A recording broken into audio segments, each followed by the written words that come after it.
première année dans l'ensemble des territoires des compagnies de 10 à 40 % de réduction des tarifs d'électricité. Et on n'a plus de place sur notre tableau, mais il faudrait ajouter aussi que l'Hydro pourra payer à peu près 3 millions de taxes municipales et scolaires additionnelles. À même le profit de la première année d'opération, et ça va augmenter d'année en année. 3 millions de taxes municipales et scolaires, soit dit en passant, de plus que ce que les compagnies et l'Hydro payent actuellement. Il n'y aura pas un sou d'enlever à personne. Les baisses de tarifs dans les régions où ça va s'effectuer n'entraîneront pas de hausse d'un seul sou aux endroits où déjà dans la province, les tarifs sont les plus bas. Il n'y a personne qui va payer davantage, mais tous ceux qui payent trop, ça va être de 10 à 40 % de moins parmi les clients des compagnies. En plus de tout ce qui est payé actuellement par les compagnies ou par l'Hydro, 3 millions de taxes municipales et scolaires de plus dès la première année. Tout ça à même le profit net de l'opération. Et ça, c'est juste l'immédiat. Il faut regarder aussi un petit peu vers l'avenir pour voir à quel point c'est vraiment la clé des années et peut-être même des générations qui viennent pour le développement économique de la province. Si vous voulez, on va balayer ce qu'on appelait aujourd'hui, là, ça c'est avant la nationalisation, on est rendu après maintenant, le vieux système est disparu. Juste en passant tout de même avant de le faire disparaître. Vous avez entendu parler d'une certaine patente qui est la solution de l'Union nationale, la nationalisation des restants. C'est-à-dire les deux compagnies, Abitibi, Bas-Saint-Laurent, qui valent strictement rien, qui sont des déficits où il va falloir corriger des défauts. Ça, c'est ce que l'Union nationale nous propose comme nationalisation. 1/20 de l'opération que je viens de vous décrire très rapidement, là, de mon mieux. C'est-à-dire qu'on nationalise les déficits, les pertes, mais pas les profits. Les profits, on laisse ça aux gros. Et c'est le contribuable qui paierait pour guérir des régions malades, au lieu que ce soit l'ensemble de l'électricité de la province qui nous aide à résoudre des problèmes. Maintenant, cela dit, parce que ça ne mérite pas plus qu'une remarque en passant, on élimine le passé, si vous voulez, parce qu'il nous faut encore de la place pour mettre au moins un petit aperçu à peu près complet de ce que la nationalisation d'ensemble peut nous rapporter. Et puis on va inscrire, pour commencer, 2 mots qui ont un certain intérêt, je crois, pour les hommes d'affaires. Pouvoir d'achat. Je pense bien que vous savez tous que des compagnies d'électricité qui couvrent des régions entières, ça achète beaucoup. Des services de professionnels, des ingénieurs ou des notaires ou d'autres professionnels, des entrepreneurs, des fournisseurs de tout ce qu'on peut imaginer. Alors, la seule Hydro-Québec, actuellement, avec sa base montréalaise et ses chantiers à Carillon qui achèvent et sur la côte nord, la Manicouagan, la seule Hydro partielle que nous avons actuellement dépense 100 millions de dollars par année, fait des achats de 100 millions par année, dont 80 %, parce que c'est une entreprise du peuple québécois, donc on pousse mordicus pour que ce soit sur le marché québécois, 80 % de 100 millions par année sont dépensés dans la province. Quand les compagnies seront nationalisées, demandez-vous, certaines comme la Gatineau, qui a plutôt le cœur en Ontario, la Shawinigan, qui l'a un peu partout dans le monde, si ça dépense 80 % sur le marché québécois chaque année. Vous le savez par expérience, vous qui vivez dans des régions. Bien, ce sera, pour l'Hydro, le lendemain de la nationalisation, 200 millions et plus de pouvoir d'achat. Pensons-y, les hommes d'affaires, les professionnels. Et puis à part ça, dans toutes les régions, c'est la possibilité d'avoir de l'industrie dans les endroits où ce n'était pas possible avec le système des compagnies. De déparalyser puis de faire venir l'industrie, par exemple, dans le bas du fleuve, ou encore en Abitibi, où on attend depuis toujours, ou dans Saguenay-Lac-Saint-Jean, où on attend passablement aussi. Au point de vue carrière, vous savez, c'est pas un mystère que dans une foule de ces compagnies-là, il suffit d'être un jeune Québécois pour savoir que passé un certain barreau de l'échelle, on ne peut plus monter. À l'Hydro, c'est pas vrai.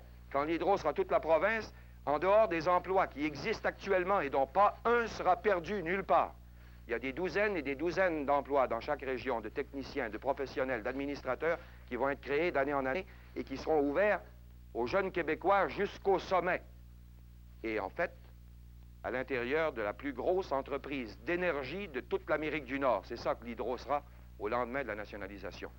Pouvoir d'achat, au moins en partant, 200 millions de dollars par année. Des carrières par douzaines, sans compter les industries que ça nous permettra de susciter dans la province, ouvertes jusqu'au sommet pour les nôtres.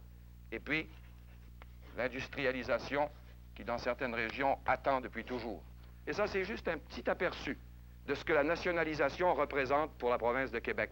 21 millions la première année de bénéfice net, plus que 50 cents dans la piastre pour corriger les défauts le plus rapidement possible qui sont inhérents au système actuel, un pouvoir d'achat doublé, 200 millions sur le marché québécois, des carrières ouvertes aux nôtres partout, dans toutes les régions et jusqu'au sommet, et la chance d'industrialiser des régions qui attendent depuis des années. Donc, c'est bon. C'est juste bon. C'est bon d'un bout à l'autre, puis c'est complètement bon, en même temps que c'est très gros pour nous, Québécois. C'est vraiment la plus formidable des clés de notre économie. Celle qui ouvre vraiment la porte la plus centrale de l'avenir du Québec.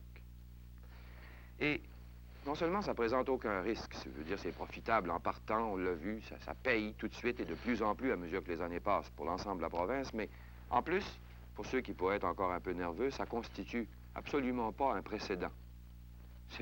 C'est fait en Ontario, la nationalisation d'ensemble de l'électricité depuis 1909. C'est fait au Manitoba, au Nouveau-Brunswick, au Saskatchewan et Colombie-Britannique, les provinces les plus importantes du pays.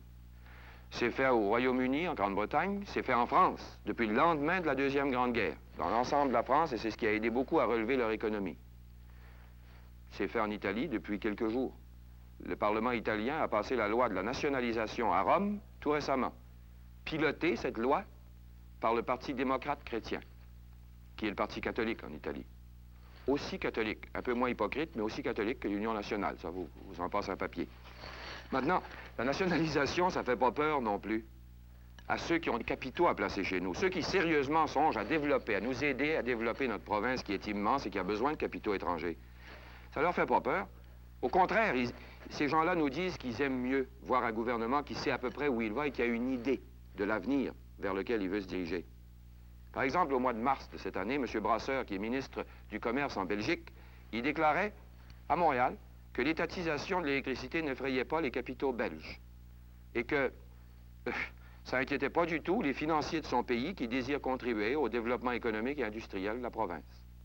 Et il y a quelques jours seulement, à New York, le grand pays voisin, une des grosses maisons de New York, Bache & Company, qui s'occupe de finances aussi, disait dans une lettre à ses clients, à notre avis, les actionnaires ne doivent pas bouger dans les compagnies québécoises parce qu'il nous semble probable que la réélection de M. Lesage signifiera un règlement raisonnable.